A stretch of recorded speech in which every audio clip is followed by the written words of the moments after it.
når du står og kniver. Men hallo, Voxlån, Jo. hvorfor bandede du mig? Jeg tror faktisk ikke engang, han ved, hvem du er. Voxlån. Man er rigtig god til at glemme, hvem man bander 2 sekunder efter. Kan man godt få havl mere? Hvorfor bandede du mig? Fordi videoerne får den unmute. Så Hvad? det tager min spændende. Jamen hvorfor mutede du mig også? Hvorfor mutede du mig? Fordi du siger n-ord, og så taler du pænt. Man må godt sige... Jeg Nej, sagde- jeg kan ikke diskutere, jeg kan ikke diskutere. Det er nok det, bliver Det er ikke det, du bliver nødt til, jo. racistisk. Voxlån, det er ikke Der er ikke noget racistisk. racistisk.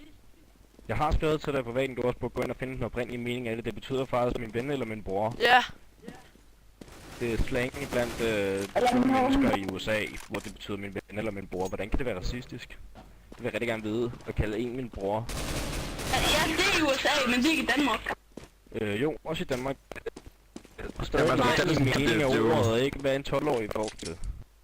Det kommer an på, i hvilken sammenhæng du bruger ordet, at det bliver racistisk. Der er forskel på at kalde en nigger, som i du er en sort person, racistisk had, eller du kan kalde en min nigger, som i min nigger, min gode ven, min bror. Hvis de Alt tror, sammen så jeg er er det på en det, rigtig så bare måde. gå og kontakt ham der Men altså- teknisk, hvis det er det. Stadig, Jeg har så sagt 17. til dig flere gange. Jeg prøver bare at forklare dig noget. Til 17. Jeg vil også gerne, jeg vil lige sige noget til dig til 17. Nu siger jeg ordet på en grim måde, og det vil jeg rigtig gerne undvære mute for, fordi jeg bruger det som Nej, en jeg kan ikke diskutere med dig, der er så... Jeg diskuterer det ikke, jeg giver dig bare et eksempel på, hvordan det kan bruges grimt, og Jeg hvordan kan det kan bruges vise godt. din eksempel. For eksempel når Hvad? en et medlem af Ku Klux Klan, de siger dig you fucking nigger. Ja, så er det noget fucking pis at sige, det er fucking racistisk, og det er fucking nederen. Hvis du siger mig nigger, Jeg så lytter ikke betyder til det det, bror, hvad min du ven. tænker. hallo, Voxlån, du du skal lytte til det. Du er 18. Hold kæft, hvor er du en god admin. Det er faktisk en del af dit job. Jeg kan recorder godt lige betale nu, for at men- have et job egentlig. Så du har Det er bare en del af dit job svar. at lytte til mine argumenter. Det skal du.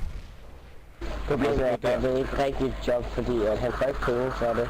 Han betaler Jamen, det er jo nærmere for stadig det. et job. Han er jo i realiteten en panser på en server, hvis man skal sige det på den måde. Så han betaler for at arbejde.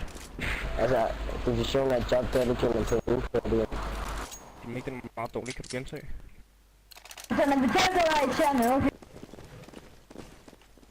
Jeg elsker, hvordan så 17 han ikke engang kan finde ud af, hvad at men så sidder han bare som den der 12 han er ikke gider at svare eller høre.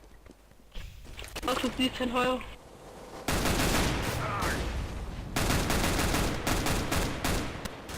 Hvorfor fanden er der ingen der? Lad os sige, Ja, løb, der kommer en dernede nu. lad os sige, you wanna be my nigger, you wanna be my nigger, lad os sige. I'm your nigger. Jeg kommer nu, Come on, nigger. nigger. Jeg død nu. Jeg har faktisk Nå, stoppet det var ikke med dig, nigger. Voxlån, nu skal du mute dem. Jeg fik ikke en chance. Du skal mute dem. Begge to. Jeg er den ligger. Okay, det der. Okay, mate. Fido. Mate. Okay, tak, det der. Det var lige hvad jeg skulle bruge.